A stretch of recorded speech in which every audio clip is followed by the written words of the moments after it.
Salut les amis, bienvenue dans Retour Gagnant, votre rendez-vous tennis du mardi sur la chaîne YouTube d'Eurosport. Aujourd'hui, c'est le 7e épisode de Retour Gagnant. Analyse, débat et bonne humeur. Vous êtes au bon endroit et avec les bonnes personnes. Un amoureux du gazon, votre surface préférée. Oui, de loin, Deep. bien sûr. Arnaud Di Pasqua est avec nous, bien bonjour. Vu. Bonjour Anne. Et pour partager le cours avec nous, Maxime Battistella. Salut Maxime. Bonjour à tous, bonjour. Salut Maxime. Moi j'adore le gazon, mais je sais pas, j'ai jamais testé Pas vraiment avec une raquette. Pas pour jouer. Ouais, voilà, ça. On a un beau programme ensemble avec notamment les enjeux de cette saison sur gazon qui a démarré déjà la semaine dernière. Cette semaine, on est à Halle et au Queens avec Yannick Sinner qui inaugure son statut de numéro 1 mondial, Carlos Alcaraz qui a un titre à défendre, beaucoup d'enjeux au classement donc, notamment pour les absents comme Novak Djokovic. Et puis on fera le point sur les Jeux Olympiques, ça approche doucement mais sûrement. Des infos sur l'équipe de France, sur des absents, ça s'allonge la liste des absents pour Paris 2024. Et puis la préparation de Rafael Nadal qui en a fait un objectif, on le sait. Avant d'aborder ce beau programme, on se consacre à la minute hors cours, vous en avez l'habitude.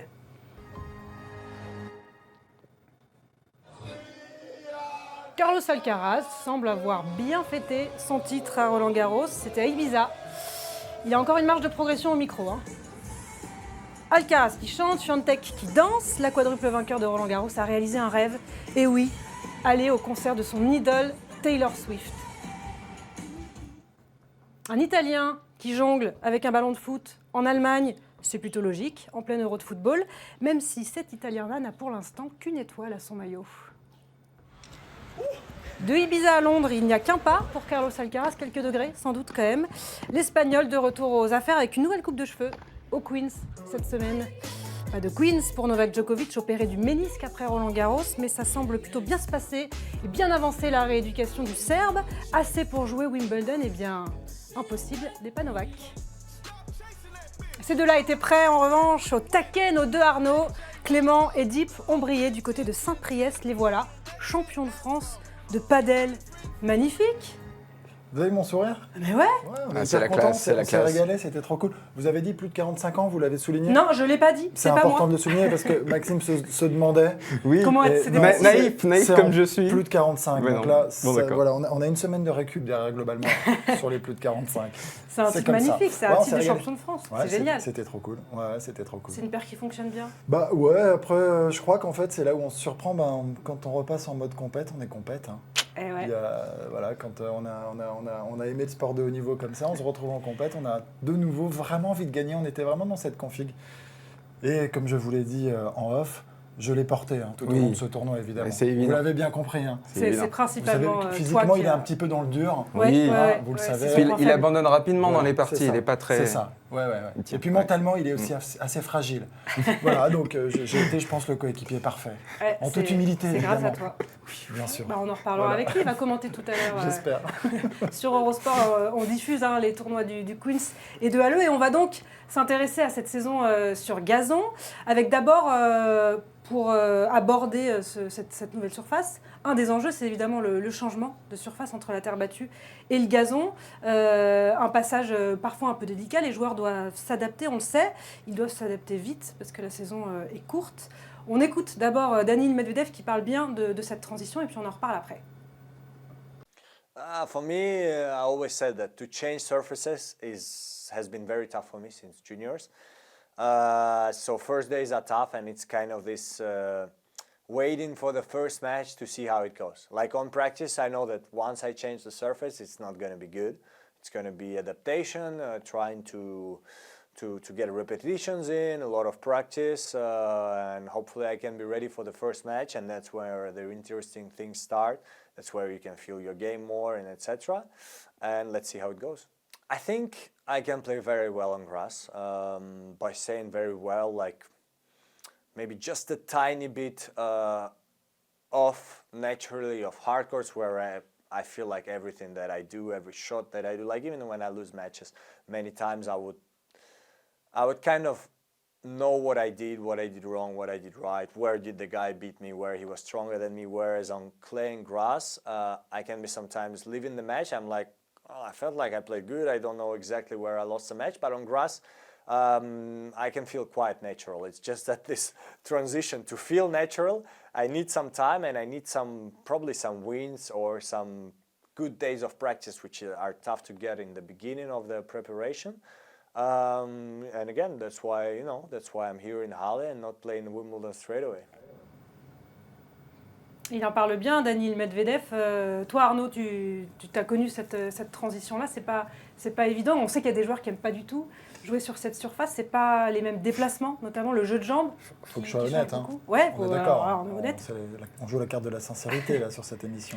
Je déteste le gazon. Non, mais je trouvais ça très dur. Je trouvais ça très très dur de passer donc de la terre battue au gazon. D'ailleurs, je l'ai pas fait souvent et il y avait la possibilité même parfois de continuer de prolonger sur terre et d'aller jouer que Wimbledon. Il y en a qui le faisaient parfois.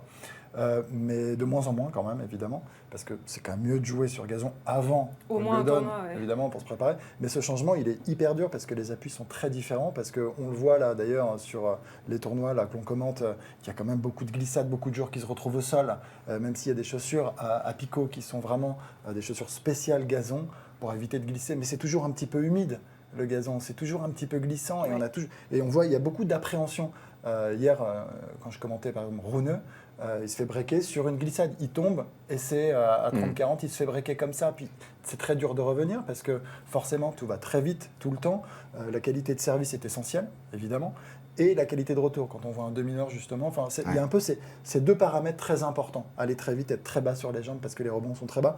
Donc on est sur un changement, mais on est aux antipodes vraiment de la terre battue avec un rebond haut, des glissades. Là c'est l'inverse, il faut faire plein de petits pas et jouer sur des schémas de jeu très brefs, très courts. Ce qui m'intéresse, c'est le changement dans les muscles que tu mobilises. Qu'est-ce qui diffère vraiment en fait? En fait, j'ai l'impression je crois qu'on est sur de l'explosivité principalement, alors qu'on est vraiment sur de l'endurance sur terre battue. Et c'est un changement qui est vraiment très important, très difficile.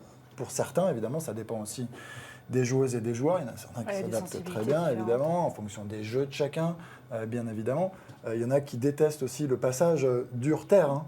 On en parle souvent, de retrouver la glissade. C'est souvent un enjeu à c'est assez laborieux parfois, exactement. Notamment. Mais là, le gazon, c'est ça demande beaucoup d'explosivité, de petits pas, et tout peut aller très très vite en fait sur gazon. C'est aussi la grande différence. On a l'impression que se faire breaker d'entrée, c'est mentalement déjà très dur. C'est presque perdre le set. Perdre le set contre ça peut. Alors de moins en moins parce que quand même les surfaces sont ralenties. Et le gazon aussi, on peut jouer aussi sur la vitesse du gazon. Mais malgré tout, donc il y a quand même pas mal de paramètres. Il reste des spécificités. Il y a des joueurs, même parmi les tops, qui ont vraiment du mal. On pense à Casper Ruud par exemple, qui dès qu'il passe sur gazon, il est totalement perdu. Il a dit que son objectif, avec beaucoup d'humour cette année, il a dit si je peux gagner 2 matchs de suite sur gazon, c'est super. Donc il y a quand même encore des spécificités.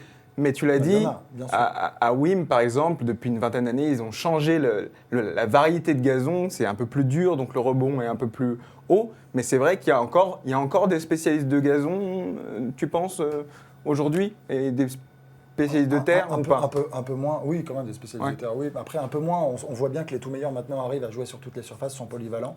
Mais oui, il y a quand même des spécialistes de gazon, on le sait bien. Puis la preuve, à un moment, on retrouve quand même globalement souvent les mêmes joueurs en fin de tournoi, mais les tout meilleurs, Alcaraz, Sinner, sont capables de s'exprimer maintenant sur toutes les surfaces. C'est aussi par rapport à une époque, j'ai l'impression que là maintenant, les joueurs sont peut-être plus complets aussi, tout simplement. Oui, les joueurs sont plus complets, à l'image d'un Alcaraz qui est capable de gagner sur les 3 surfaces déjà. Et ils sont aussi aidés par cette uniformisation des surfaces, on en a parlé. Il y a pas mal d'enjeux au classement cette semaine. Yannick Sinner est à Halle, Carlos Alcaraz est au Queen's à Londres. Yannick Sinner qui va jouer son premier tournoi en tant que numéro 1 mondial. C'est pas rien quand même, ça peut lui mettre un peu de pression. On va écouter déjà ce que ça lui fait à l'Italien d'inaugurer ce statut numéro 1. It means a lot to me. I think, one thing is to win a tournament, the other one is being number 1 in the world. I'm very happy to be in this position. Obviously, a lot of work and a lot of sacrifices are made to be in this position. Otherwise, now something new starts for me. It's something exciting. I'm just looking forward to go again on court. I think there is where I'm happy on the court and trying to find solution on my problem solving. So let's see. It was nice to share this moment with all the Italians. I was very happy to come back to Rome just for a little while and to see how the reaction was, and then now I'm here because here is a tournament starting, a very exciting tournament, so I'm already focused about here. Il est concentré, évidemment, on connaît sa concentration, tout son travail derrière ça. Yannick Sinner, il peut avoir un peu de pression quand même, Maxime, d'étraîner son statut de numéro 1 mondial en tournoi, ou ça compte pas? Alors c'est toujours spécial, je pense que pour quelqu'un de vivre sa première semaine en tant que numéro 1, il n'y en a pas eu tant que ça depuis 1973 des numéros 1, c'est le 29e de la liste, donc c'est pas habituel. Est-ce qu'on peut avoir les 28 premiers? mais je pense que oui, il a maintenant l'expérience pour gérer ce type de situation, surtout dans la saison qu'il fait. C'est-à-dire que s'il devenait numéro 1 mondial, après, par un concours de circonstances, parce que celui qui avoir gagné un grand exactement. Comme Daniil Medvedev l'avait été un petit peu il y a 2-3 ans, je ne sais plus exactement. C'est différent. Là, il a de la confiance derrière lui. Il a quand même une saison où il n'a que 3 défaites, Yannick Sinner. Donc je pense qu'il va bien le gérer. Maintenant, la transition sur gazon, comme nous le disait tout à l'heure Daniil Medvedev, c'est quelque chose à gérer. Et aussi pour Yannick Sinner qui a été blessé à la hanche. Alors, est-ce que ça peut être un problème, la hanche sur gazon, plus que sur une autre surface? Je ne sais pas. Bah, ouais, comme sur toutes les surfaces, mais oui, parce qu'encore une fois, ça demande beaucoup de jus, d'explosivité. Enfin, donc forcément, vous sollicitez beaucoup plus sur les vos contre-pieds. muscles. Sur les contre-pieds, ouais, on en voit énormément. Enfin, et justement, on parlait de joueurs qui finissaient au sol. C'est exactement dans le contre-pied, quand tu es pris comme ça, tu te retrouves à être pris. C'est compliqué. Maintenant, moi, sur la pression de Sinner, ouais, moi, je pense que forcément, elle existe. Et en plus, il y a une rivalité qui s'installe très forte entre les deux. Ouais. Et il y a cette volonté évidente de montrer à l'autre qu'il est meilleur, quoi. Donc forcément essayer d'asseoir d'une certaine manière un petit peu sa domination, c'est important, c'est très important, surtout après justement le titre d'Alcaraz à Roland. Là on va sur une surface, même si c'est Alcaraz qui avait gagné l'année dernière, Ouais. mais c'est étonnant, mais c'est assez paradoxal, mais j'ai l'impression quand même que sur le papier, malgré tout, Sinner, si on les met face à face, Il peut être très pourrait performant. avoir quand même le dossard de favori Oui. malgré tout. Je pense. Mais alors qu'en effet, Alors, c'est il Alcaraz qui avait est gagné. demi-finaliste à Wimbledon l'an dernier, battu par Djokovic. En 2022, il avait été battu en quart par Djokovic, mais il y avait eu 5-7, donc il avait poussé, je crois qu'il menait même 2-7-0 2-7-0. face en au effet. Serbe. Donc Et oui, c'est plus le même joueur. et c'est en plus plus le même depuis un an. Il est passé quand même dans une autre dimension là. Ça me rappelle justement le Djokovic 2011 presque, Sinner. C'est-à-dire qu'il y a une vraie explosion. Il a gagné la Coupe Davis l'année dernière. Il gagne l'Open d'Australie. C'est lui qui surgit comme le meilleur joueur du monde assez incontestablement sur ces 6-7 premiers mois. 6 premiers mois, on est encore en juin. Donc je pense qu'il a une confiance qui lui permet de toute façon d'avoir l'avantage sur un Alcaraz. En termes de niveau de jeu pur, on l'a vu à Roland. Le premier set, Il était au-dessus. il était vraiment au-dessus. Sa hanche a beaucoup joué et c'est mon point d'interrogation. Je me dis que s'il n'arrive pas à se débarrasser de ce problème à la hanche, là, il va avoir des difficultés.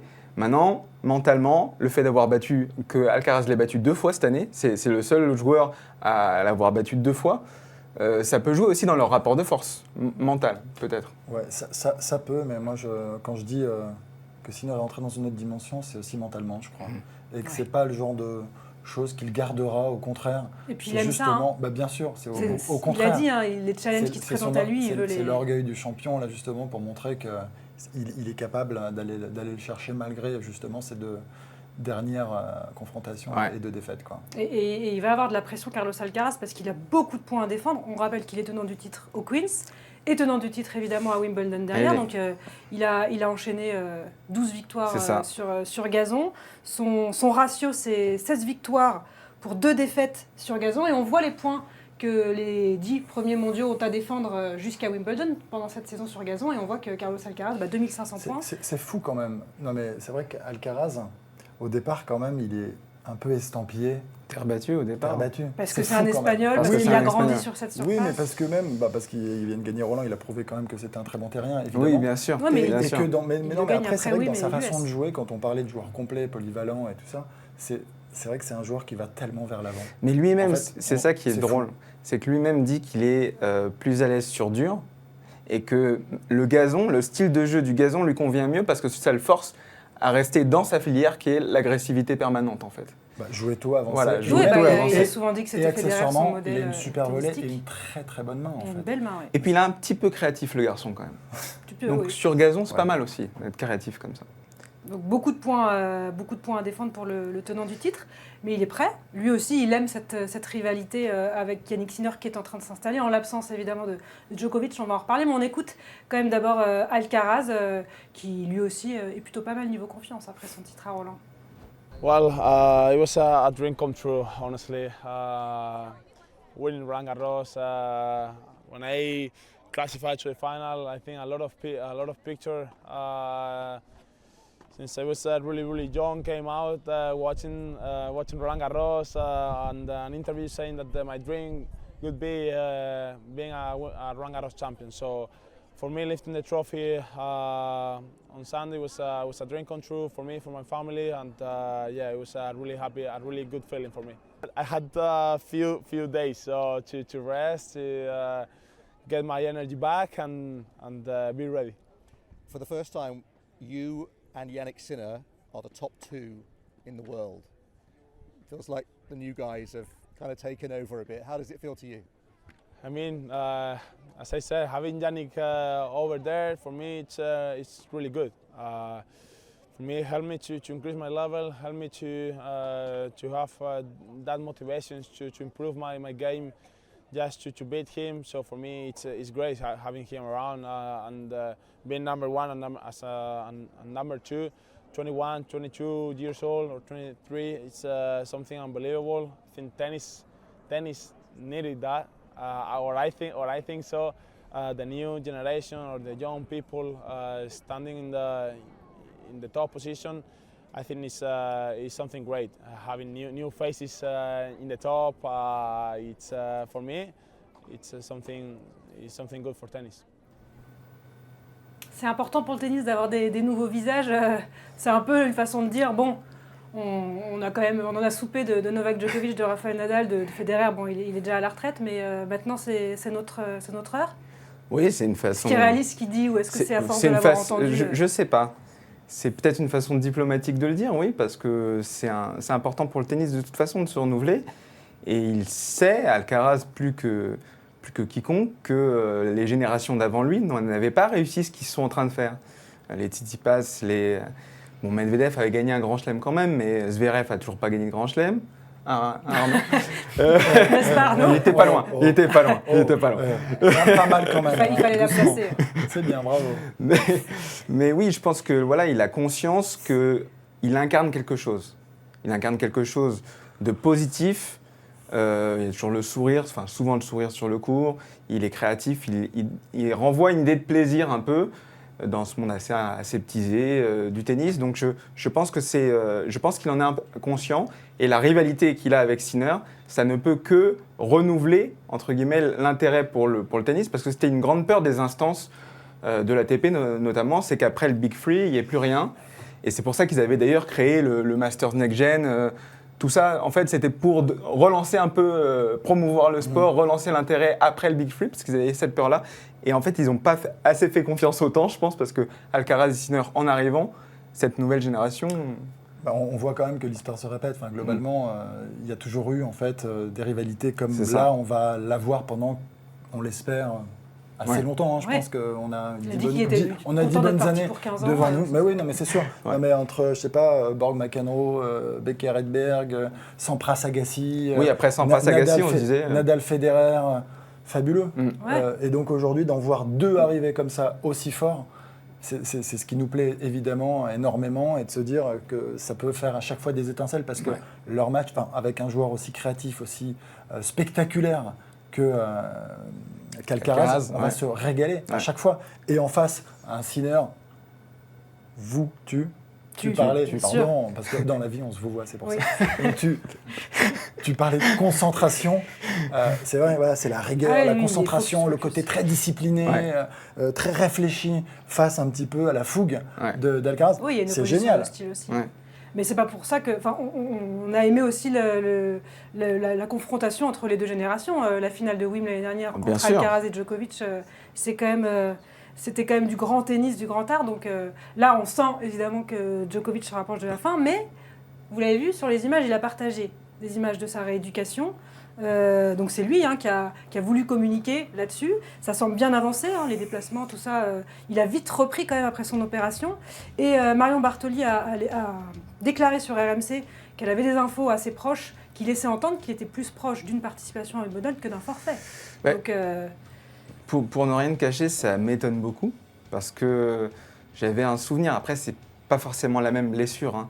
J'ai le souvenir de la première opération de Federer au ménisque, c'était en 2016, juste après l'Open d'Australie. Il s'était blessé en donnant le bain à ses enfants, pour la petite anecdote. Et il s'est arrêté 2 mois, bien 2 mois et demi même, parce qu'il a repris en fait à Monte-Carlo seulement. Donc entre l'Open d'Australie et Monte-Carlo, pas de tournoi. Et il avait même repris un peu tôt, puisqu'il a traîné cette blessure.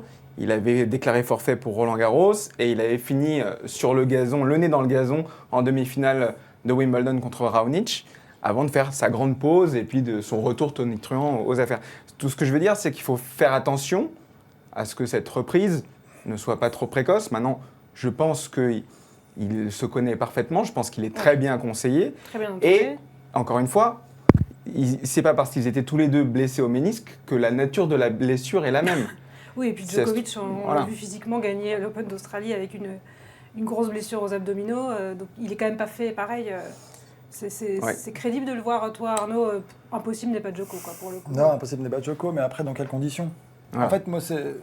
Mais on ne le voit pas je me dis- revenir. non, c'est ça. C'est un peu S'il comme un n'est pas à Nadal. 100%, ouais, je crois pas. C'est pas pour faire de la figuration. Enfin, encore plus à Wimbledon, il sait très bien que c'est un tournoi sur lequel il est capable d'aller encore battre ces jeunes, encore plus peut-être que sur terre battue d'ailleurs. Oui. Donc il il y a cette volonté il a plus gagné, évidente oui, de vouloir être prêt pour Wimbledon parce que si le temps passe et qu'il sait très bien que la fin approche, finalement sur les tournois du Grand Chelem qui demandent, alors c'est dur physiquement mais ça l'est quand même, c'est différent dans la durée, dans l'endurance qu'un Roland-Garros ou que des tournois évidemment comme l'Australian Open. Donc je pense que c'est différent et je me dis, mais comme alors Federer se le disait, je pense que comme Federer surtout, c'est sur gazon en fin de carrière comme ça, ils ont peut-être plus de chance.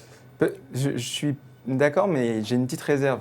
Pour moi, je pense que pour lui en tout cas, le plus important, c'est les Jeux Olympiques parce que c'est le tournoi, c'est la médaille qu'il cherche absolument à avoir, jouer pour mais là, son on parlait pays. de Wimbledon.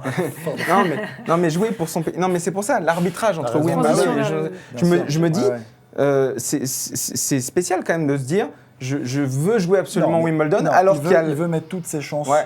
Tu vois, et voir si c'est possible. Je pense que c'est surtout ça. Après, parce que le changement de surface, il ne se mettra pas en danger. Il y a des records à battre aussi à Wimbledon du nombre de titres, enfin à égaler. Un peu de respect. Non, mais bien sûr. Mais ce que je pense que après une opération, quelle que soit la nature de l'opération, c'est quand même peut-être dangereux d'enchaîner les changements de surface comme ça. Il va faire gazon, puis il va repasser sur terre. C'est délicat, ça me paraît un peu délicat. C'est pour ça que c'est étonnant. Donc, peut-être que Marion Bartoli a des informations vraiment de premier plan, mais je serais assez étonné de le voir à Wimbledon. S'il l'est, tant mieux pour lui. Ça veut dire que vraiment... on en reparlera. Oui. On en reparlera. Non, mais ça veut dire vraiment que la blessure n'était pas très sérieuse, s'il est vraiment à Wimbledon. En tout cas, il se remet d'une opération, donc c'est sûr que c'est pas anodin. La transition vers les Jeux Olympiques est toute trouvée, puisque effectivement Novak Djokovic vise une médaille d'or à Paris. Seul titre qu'il manque à son immense palmarès.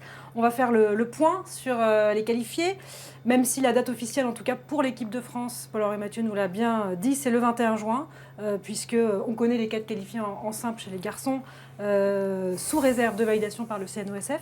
Hugo Humbert, Gaël Monfils, Arthur Fils et Corentin Moutet qui remplacerait Manarino. Et Hugo Humbert a glissé une petite info la semaine dernière. Maxime, tu t'en as parlé dans ton papier sur sport.fr, en déclarant qu'il jouerait en double avec Arthur Fils. Oui, donc on connaît déjà une des 2 paires française pour les Jeux. C'est assez drôle parce que je ne pense pas que la Fédération française de tennis avait prévu qu'il s'exprime là-dessus. En fait, c'est en battant, C'est frais, c'est bien. c'est en battant Arthur Fils, puisqu'ils Ils se se sont affrontés. rencontraient, qu'il a répondu à une question de l'intervieweur. Il disait oui, c'était difficile de jouer contre un compatriote et un ami, mais je suis content parce qu'on va pouvoir jouer ensemble aux Jeux Olympiques en double. Donc en fait, il a vendu la mèche avant la fédération. Bon, après, il n'y avait pas 36 possibilités non plus d'association entre deux joueurs de simple de renom. Est-ce que Gaël n'aime pas tellement le double, Gaël Monfils? Donc c'était pas surprenant non plus, mais c'est bien qu'on ait cette confirmation. Pour la deuxième paire, rien n'est officiel encore. Il y a eu une information de nos confrères du DICO du sport qui disait que ce serait Édouard Roger Vasselin associé à Reboul, je crois. C'est pas Doumbia et Reboul, Reboul qui ont l'habitude de jouer ouais. ensemble. Donc ce serait une paire nouvelle, encore une fois, parce qu'il a un côté préférentiel, Édouard Roger Vasselin. Je crois qu'il préfère être à gauche. En tout cas. Enfin, ce serait le. Il est en forme l'idée. en tout cas, il a Ouais. gagné en double mixte à Roland-Garros. Voilà, mais ça, il va falloir attendre la confirmation. En effet, c'est le 21 juin, tu as dit ça 21 juin, ouais, on pourra en parler dans Retour gagnant, justement, sur ces noms qui seront officiels. Toi, tu as vécu les Jeux Olympiques, Arnaud, comme joueur, et puis aussi comme dans le staff, comme DTN, c'était à Rio, je crois. À Londres et à Rio. À Londres et à Rio. Il y a, quand ça se passe pour l'équipe de France, il y a une vie d'équipe un peu comme en Coupe Davis, ou est-ce que les joueurs restent un peu de leur côté? Est-ce qu'il y a quelque chose à créer quand on est dans le staff? Il y a complètement une vie d'équipe. Ouais. Ouais. Alors après, évidemment qu'il y a des différences, mais on ne va Mm. pas commencer à les énumérer. Mais il y a une vraie vie d'équipe. Ouais. Après, je pense que c'est très singulier aussi. Ça dépend des athlètes. L'évidence, c'est que vivre les Jeux de l'intérieur dans le village olympique est complètement dingue, magique et fantastique. Mais ça, c'est moi qui parle. Je veux dire, c'est pas Ouais, je encore. pense C'est que propre c'est un à avis chacun. partagé quand même. Non, mais ça dépend des athlètes, vraiment, Ouais. je crois, et peut-être que ça dépend des sports aussi, j'imagine. mais oui, il y a une vie d'équipe, et je pense que c'est même important d'essayer justement de partager, parce qu'il y a une émulation qui se crée aussi, parce que le fait de partager tout ça avec la grande équipe de France, avec tous les autres athlètes, et on se fait porter par l'événement. C'est là où je pense qu'on tombe quand on dit la magie des Jeux, qu'on peut être sublimé par un événement, et c'est là qu'il peut tout se produire, et qu'on peut voir justement, parce qu'on l'a vu aux Jeux Olympiques quand même, des médaillés qui n'étaient pas du tout prévus au programme. Mais bien C'est sûr arrivé. que si, ils étaient C'est prévus. arrivé. Non, mais il y en a eu. Médaille de bronze. Il y en a eu d'autres. Il y en a Ah, eu d'autres. Vraiment, ouais. il y en a eu d'autres. Oui, il y a eu d'autres C'est ça ce que je veux dire. Il y en a Oui, eu bien des sûr. surprises. Des bonnes surprises. Évidemment. Et puis encore plus et peut-être à domicile. C'est ce qui À est domicile, sympa. ça- Évidemment, ça Ouais, joue. là, ça rajoute encore, Ça joue encore plus. Mais, enjeu supplémentaire. mais c'est fantastique. Moi, j'ai envie de dire, ils ont une chance folle que ça se passe en France. Pour nos Français, c'est fou. C'est génial. Tu as été surpris, parce qu'on en avait parlé dans une émission précédente, Ouais. qu'il y ait cette confirmation qu'Adrien Manorino veuille pas y aller. Mais Après, après, il a vécu après, je une respecte. saison Non, sur mais terre terrible. je quoi. respecte. Et la grande différence avec justement, par exemple, la Coupe Davis, si on doit comparer, c'est une sélection en Coupe Ouais. Davis. Donc là, on décline pas une sélection. Oui, c'est vrai. C'est une qualification. Oui, il Donc, avait il les a le points droit. pour y aller, Exactement. mais... C'est son choix. Je veux dire, il n'y a personne qui l'appelle pour lui dire je veux que tu joues en équipe Ouais. de France. Donc il décline C'est vrai. rien du tout. Et C'est on une- peut penser c'est- que s'il y avait c'est pas le eu, classement qui fait foi, c'est une oui, c'est ça. qualification. S'il n'y avait pas eu différent. d'autres Français dans les clous, peut-être qu'il se serait dit, bon, bah quand même, j'y vais pour qu'il y ait 4 Français. Là, en l'occurrence, il y avait Corentin Moutet qui était dans les clous Ouais. au niveau du cut, il y avait même Giovanni Probablement, Mpichi-Beleka. ouais. Probablement qu'il y serait peut-être allé, mais même pas, parce qu'on connaît son aversion pour la Terre, et quand C'était- on voit sa saison sur Terre là, c'était Très dur. Très dur. Apocalyptique, Très je dur. dirais même, parce que je crois qu'il n'a pas gagné un seul Non. set. Je parle même pas de match. Il n'a pas gagné un seul set sur terre battue cette année, donc c'est très dur pour lui. Bon, il a été éliminé d'entrée hier, Adrien Manarino, sur gazon, mais bon, il Ah, est c'est- tombé face sur... à un Dimitrov ouais, c'est ça. monstrueux. Il est tombé sur Grigor Monstrueux. Dimitrov, qui est Déjà, très en forme. et puis même s'il Queens. adore le gazon, Mana, bah, quand vous perdez des matchs comme ça, il y a la Ah bah, il y a une confiance, spirale aussi, la confiance, elle est atteinte. Donc, il va falloir pour lui regagner cette confiance qu'il avait en fin de saison dernière, début de saison aussi. Et le gazon est propice, mais malheureusement pour lui, il n'y a pas beaucoup de tournois sur gazon. Il y a Queens Oui, la à saison est cette pas très semaine, longue. puis Wimbledon. Alors, il a laissé sa place à Corentin Moutet. On sait que c'est une personnalité particulière. Il y a eu le cas Benoît Paire, on s'en souvient, à Rio, à gérer aussi des joueurs qui sont un peu à part, qui ne sont pas forcément dans le groupe. En plus, lui, il a été viré par la Fédération française de tennis, Oui. Corentin Moutet. Est-ce que ça peut être une appréhension pour Paul-Henri Mathieu, qui va un petit peu cornaquer tous ses joueurs, ou est-ce qu'il n'y a pas forcément d'enjeu là-dessus? Non, mais d'après ma petite expérience sur le sujet, C'est ça. vous parliez de La Rio. question n'est pas Vous parliez innocente. de Rio. Non, mais il faut beaucoup communiquer avant. Et en fait, c'est pas un événement classique. Il faut vraiment préparer les joueuses et les joueurs beaucoup plus qu'on ne le pense. Voilà, beaucoup plus qu'on ne le pense. C'est-à-dire qu'il faut, c'est pas une fois en discuter, c'est 10 fois avant l'événement pour bien que tout le monde comprenne un petit peu la mesure, la dimension de l'événement, les différences de ce qu'ils vont vivre par rapport à leur quotidien de joueurs dans des tournois normaux. Donc c'est là-dessus qu'il faut vraiment insister. Après, c'est le staff de l'équipe de France qui décidera des conditions qu'ils mettront en place.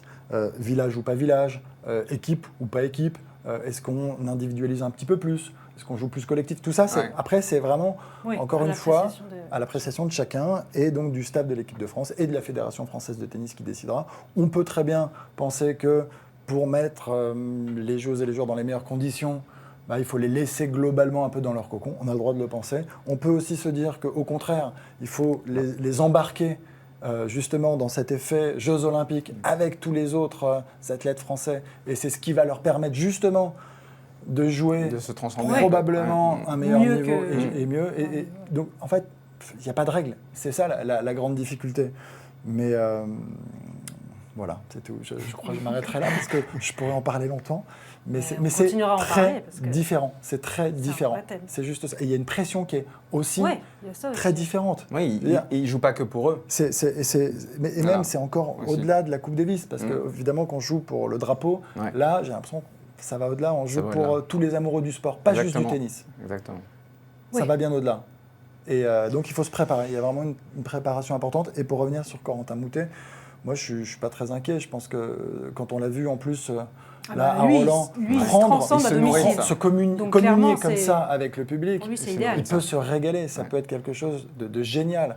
Il peut vraiment, de nouveau, faire lever les foules et s'éclater. En tout cas, en termes de plaisir, je suis sûr que s'il arrive à arriver avec de la confiance et dans de bonnes conditions, typiquement, c'est un joueur qui sera dangereux, qui peut être très dangereux. Juste Tout ce pour qu'on revenir 2 espère. secondes sur ce que tu disais sur la pression que ça implique, même des joueurs de très haut standing, parfois ont eu du mal à la gérer. On pense à Djokovic à Rio, qui avait perdu au premier tour contre Del Potro et fini en larmes parce que ça représentait On sait que lui, il y a l'amour voilà, du maillot, clairement. de représenter la porter Serbie. ce maillot. Et après encore. Voilà, et après encore, À et Tokyo. après à Tokyo. C'était Alors, terrible. il avait fait un complètement super vrillé. tournoi. l'enjeu Il a du complètement Golden vrillé. Slam. Ouais, il a Complètement complètement vrillé, vrillé. Ah oui, oui, oui. exactement. Même Sorti de ses un gonds. Federer aussi sur son gazon à Londres. Il avait fait un super tournoi. En demi-finale contre Del Potro, ça avait été un match absolument somptueux. Mais il était arrivé complètement vidé. On peut parler physiquement, mais aussi émotionnellement, je pense, pour la finale contre Murray. Oui, et puis il il tombe avait contre été... Murray à Londres, donc là c'est pareil. il y a aussi le- Murray avait été fantastique, mais il avait été aussi, j'ai envie de dire, écrasé par la foule qui était totalement pro-Murray à ce moment-là. Donc Ça lui est pas arrivé souvent. en plus. c'est spécial. C'est spécial. En tout cas, on espère qu'ils vivront cette magie des jeux. Il y a des joueurs et des joueuses qui ne vont pas la vivre. La liste s'allonge un petit peu sur les absents à Paris. Il y a beaucoup de Russes et de Biélorusses. On a vu qu'Andrei Roublev et Karen Khachanov, tous les deux médaillés d'ailleurs à Tokyo. Andrei Roublev en double mixte avec Pavlyuchenkova. Karen Khachanov, médaille d'argent. Il a perdu face à Alexander Zverev. Chez les filles, Aryna Sabalenka, qui est biélorusse, a dit qu'elle n'y participerait pas pour des raisons physiques, un petit peu aussi de lassitude. Ça a été compliqué ces dernières semaines pour Aryna Sabalenka. On a quand même le sentiment qu'il y a un contexte politique qui compte un petit peu dans les décisions de ces joueurs-là. Soit de ne pas représenter la Russie parce qu'ils ne partagent pas forcément la ligne politique de leur pays, soit aussi par rapport aux autres joueurs. On sait que ce n'est pas toujours évident sur le circuit entre ukrainiennes et russes. Est-ce que c'est des décisions qui ne sont pas seulement physiques pour ces joueurs qui renoncent? Alors je pense Je pense que oui, il n'y a pas que des enjeux de changement de surface, même si on en a parlé. Et par exemple, cet enjeu-là est très fort pour une Emma Raducanu qui a renoncé aussi Ouais. aux Jeux Olympiques parce qu'elle a dit qu'avec toutes les blessures qu'elle avait eues récemment, repasser de terre au gazon, c'était compliqué. Mais c'est vrai que pour ces joueurs-là que tu as évoqués, il y a une dimension évidemment politique qui Il y a Daria pèse. Kasatkina, on sait qu'elle est partie de Russie, Voilà. elle Et au-delà condamne son régime. au-delà de la pression potentielle dont on ne sait rien non, c'est des suppositions. de leur pays, il y a aussi cette... C'est quand même pas simple de se dire qu'on va aller aux Jeux Olympiques et être sous bannière neutre et pas représenter son pays vraiment. Je ne sais pas si pour ces athlètes-là, c'est très emballant d'aller aux Jeux Olympiques et d'être sous bannière neutre. Alors il y en a qui le font, il y en a certains qui le font, certains Russes, mais Oui, puis je c'est pas pense participer aux cérémonies. je pense que d'ouverture et de clôture. c'est à la fois frustrant pour eux et en même temps potentiellement en effet dangereux vis-à-vis de ce qui se passe actuellement en Russie. Ça va Vous me manquer, regardez en tout cas. Je ne sais Vous pas me ce que tu en regardez penses. Non, mais c'est particulier. En fait, ouais, c'est Je très l'ai jamais particulier. retrouvé dans Non, mais cette c'est position, ça, bien mais sûr. Mais en essayant, enfin, c'est dur de se mettre à leur place, mais c'est vrai qu'il y a quand même un sentiment d'exclusion au départ, Bien sûr. et ils y sont pour pas oui, grand-chose. c'est ça. Et ça, je trouve que ça doit être très dur à vivre en fait, Ouais. parce que eux, ils font leur Ils job. le vivent déjà au quotidien Ils sur font le leur circuit, job hein, il n'y a pas leur drapeau à côté de leur nom. du mieux qu'ils peuvent. Et à la fin, ils sont sous bannière neutre, ils sont quand même un petit peu regardés, Ouais. pointés du doigt. C'est ça. Ouais. Qu'ils viennent pas, tout est Donc c'est analysé. difficile d'aller vivre ces jeux comme ils aimeraient Ouais. les vivre comme tous les autres, en faisant la fête, Ouais. en fait, tout simplement. Il n'y a pas ce truc-là. Non, je Donc pense pas. ça enlève beaucoup de choses, évidemment. Ça enlève une certaine saveur, et celle-ci, c'est la principale en plus, de partager ça. Il n'y a pas ce partage, en fait. C'est dommage parce que c'est des joueurs qu'on aurait aimé, et des Bien joueuses sûr. bien sûr qu'on aurait aimé voir briller aux Jeux Olympiques. Et pour finir sur une note positive, Rafael Nadal a annoncé qu'il renonçait à Wimbledon. C'est plutôt logique Donc c'est positif. avec cette préparation pour les Jeux Olympiques. Ce qui est positif, c'est que la paire avec Carlos Alcaraz a été officialisée. Ça, Ouais. c'est excitant. On s'y attendait, hein. Ouais. Ah, Mais ça avait c'est été en annoncé confirmation, avant, c'est top. mais là, Ouais. on sait On en qu'ils parlait qu'ils depuis joueront des mois et ensemble. des mois. On est content. mais- Non, ça oui. va être génial. Est-ce que c'est forcément un gage de réussite? Ah, Ça, on sait pas. c'est une bonne question. Je l'ai posée à Grégoire Jacques, qui est un joueur de double français qui a eu une aventure assez drôle à Roland-Garros, puisqu'il a participé au tournoi de double après une dizaine de forfaits. Et il a intégré le tableau, et c'était du jour au lendemain. Un peu par hasard. Et puis aller avec Manuel Guinard, ils sont allés jusqu'en huitième de finale. Ils ont été battus par les frères Tsitsipas. Mais donc Grégoire Jacques me disait, normalement, vu les qualités tennistiques des deux loustiques, évidemment qu'ils vont faire partie des grands favoris de la compétition. Maintenant, il y a quelque chose qui est spécifique au double, c'est évidemment l'utilisation de l'espace, Et oui, comment le se placer placement. par rapport à son partenaire, la communication entre les deux joueurs. Et donc ça, ce sont des données qui, s'il n'y a pas d'habitude, s'il n'y a pas d'entraînement, peuvent être problématiques dans une compétition où ils vont affronter des joueurs, enfin certains en tout cas, il y a des paires en effet composées encore de manière récente, mais ils vont aussi affronter de vrais spécialistes. Et face à ces vrais spécialistes-là, ce défaut parfois de communication et de positionnement sur le court peut être préjudiciable. Mais je pense qu'il serait préférable pour eux qu'ils jouent avant. Est-ce que ça va être le cas? C'est le grand suspense. On sait que Rafa va jouer à Bastad en Suède une Oui, semaine il se avant, prépare, sur terre battue. Est-ce que Carlos Alcaraz n'en profiterait pas pour disputer le double avec lui dans ce tournoi en Suède? Ce serait peut-être une bonne idée, non? T'en penses quoi? Je ne sais pas quoi en penser, je me dis juste que en fait, tu évoques un peu tout ça, tu as complètement raison sur la communication, sur la gestion de l'espace. En revanche, l'avantage, c'est que ça joue sur terre battue. Pour Ouais.